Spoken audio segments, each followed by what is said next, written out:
Good evening. On behalf of the Griffin Trust for Excellence in Poetry and my colleagues, Margaret Atwood, Michael Ondaatje, Robin Robertson, David Young, and Robert Haas, I am honored to present this year's Lifetime Achievement Award to one of the greatest living European poets of the present age, Yves Bonnefoy of France. Born in Tours, Indre-et-Loire in 1923, the son of a locomotive assembly worker and a teacher, Yves Bonnefoy began writing at an early age. He studied mathematics and philosophy at the University of Poitiers and the Sorbonne, before taking a degree in philosophy at the University of Paris. After the Second World War, he traveled in Europe and the United States, studied art history, and was briefly associated with the Surrealists.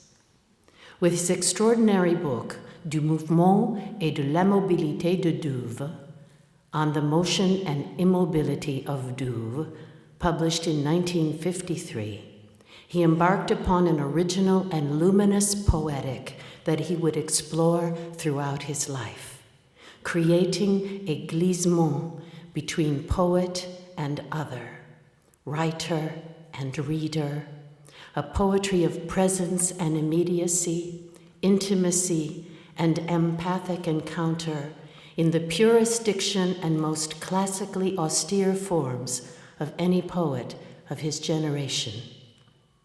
In his poetry, we find a deep attention to the things of the world. His elemental words are bread, water, stone, tree, earth, sky, blood. His mode is that of wandering on the frontier of silence and toward our innermost awareness of presence.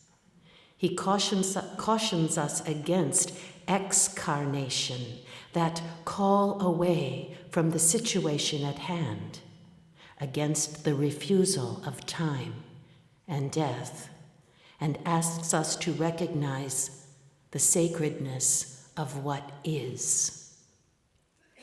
His poetry embodies a deep quest for the good, the common good. What Monsieur Bonnefoy wrote of the artist Giacometti could also have been said of his own work. If the art speaks of anything, it speaks of what our society needs, and if that society is to exist and not to degenerate into a hopeless chaos, it is necessary that humans and their rights to exist be respected. In fact, he has said, it is the speaking being that has created this universe, even if language excludes him from it. This means that we are deprived through words of an authentic intimacy with what we are, or with what the other is. We need poetry, not to regain this intimacy, which is impossible, but to remember that we miss it, and to prove to ourselves the value of those moments when we are able to encounter other people or trees, or anything beyond words, in silence. Much more could be said about Monsieur Bonnefoy's life, and of his 12 poetic works, his translations and writings on other poets and artists whom he regarded as poets, but he himself has said, it matters little, in fact, what a man's life was. It is not necessary to know about it in order to grasp the sense of what he has accomplished. All the more so in that his life grows simpler the moment it touches greatness. It is as simple as this. All things that are most full of life on this earth, the tree, a face, a stone, they must be named.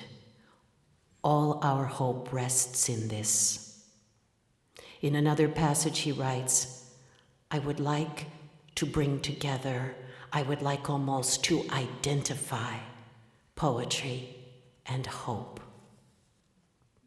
Please join me in welcoming to Toronto, as recipient of the Lifetime Achievement Award of the Griffin Trust 2011, Monsieur Yves Bonnefoy of France.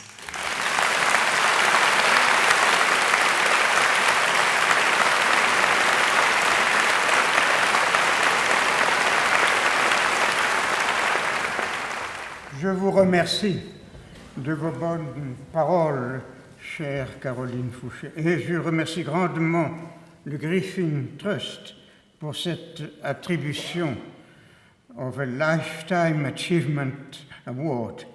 Ce sont là des mots bien choisis, car, quelle que soit la qualité de mon achievement, il s'est bien s'agit d'une lifetime.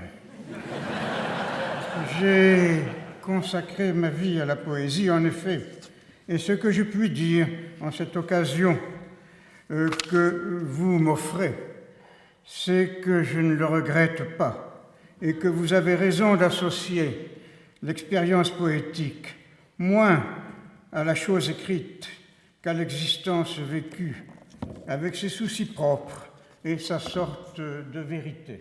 Merci, merci.